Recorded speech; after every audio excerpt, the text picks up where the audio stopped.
Hey, I wanna talk about being negative is positive, being positive may be very, very negative. And furthermore, the more you're depressed, the more you're selfish,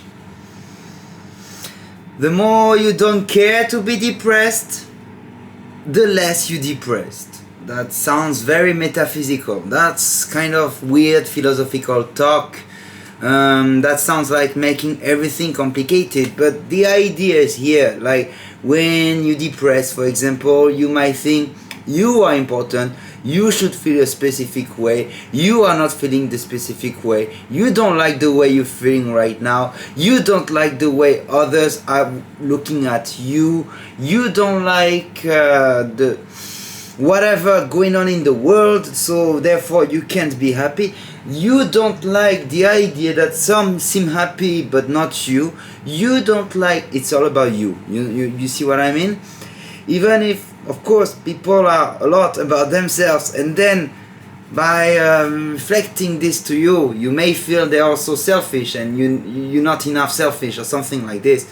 But actually, by being depressed or shy, the irony is like you think a lot about yourself. Is it good or wrong, like to think about yourself? Of course not. But in the end, you are just suffering from problems you created by yourself. That's it. It's that simple, you know. And when you wanna talk about stuff that are negative, it can be ironically good. It's good to be dark. Like my art is quite dark, but I'm feeling good.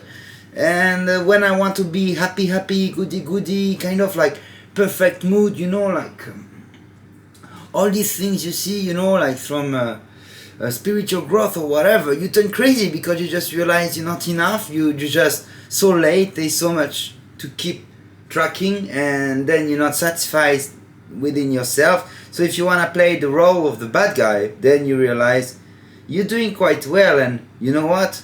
News alert, you're not that much of a bad guy. There is nothing worse than someone pretending to be good who doesn't think it genuinely and actually who is repressing it to transfer this frustration into something really, really bad later. It's better the guy trying as much as he can to be negative, dark, almost bad, and depressed, sad, and thinking almost like a troll, I'm not succeeding yet, I can't make it, I need to work harder to be depressed before next year, I can't do it, I need to be more lazy, I need to be more a loser. Like you aim for the total opposite thing, because in the world where having the success, the fact you're just talking about the success shows that you don't have the success because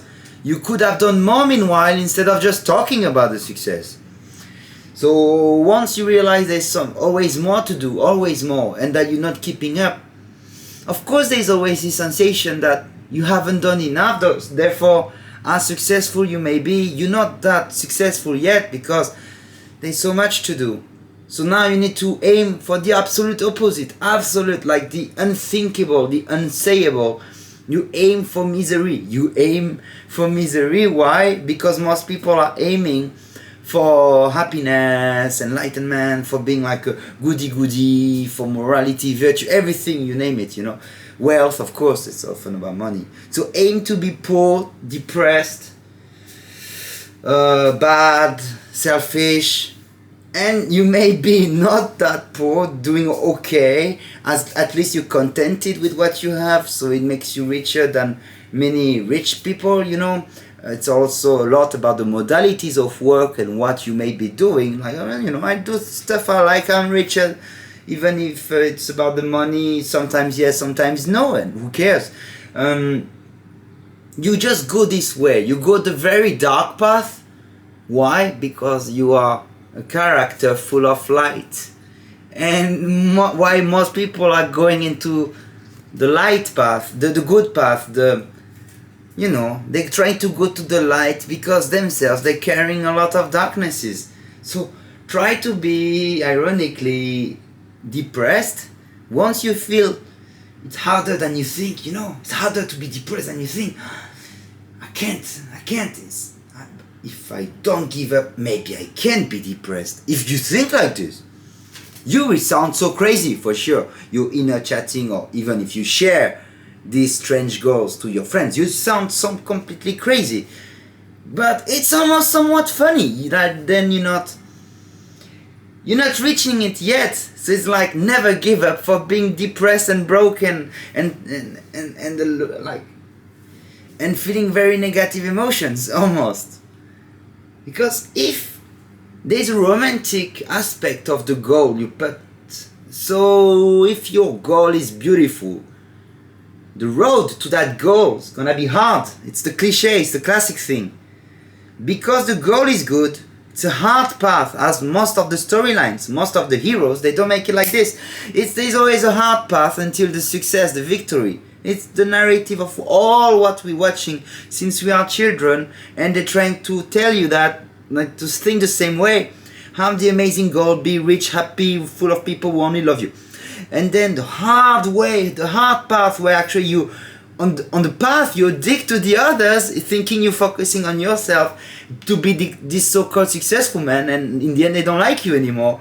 But yeah, it's hard. While you could be like this, at least happy, maybe not rich, but at least happy more or less, you know. You decided to make it so hard because on the whole path, on the whole way, it's gonna be too easy. If the way it's done in one day, there's nothing romantic about it, nothing profound, nothing, wow, challenging and all.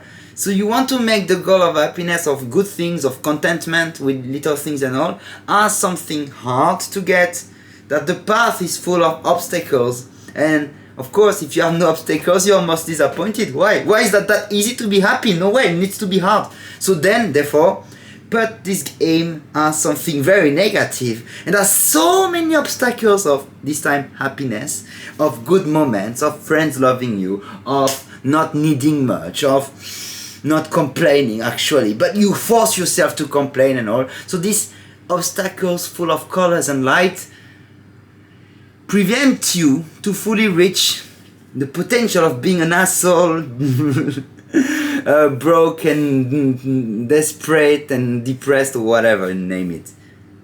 That's the opposite methodology. And because the way is gonna be hard, it's gonna be hard to be depressed, whatever. Hard to feel like shit. And that's a good one. That's where the more I listen to this very cliche, classic things, you know, like, I'm like, it's so boring. You almost want to be the antithesis of this thing, you know, because to be all angel, suddenly everybody making you feel guilty. It's so boring, the current so-called philosophy. It's not even philosophy. It's like baby style philosophy. Like the intellectual scene became so cheesy and so okay, make it at least like a funny troll and enjoy that troll.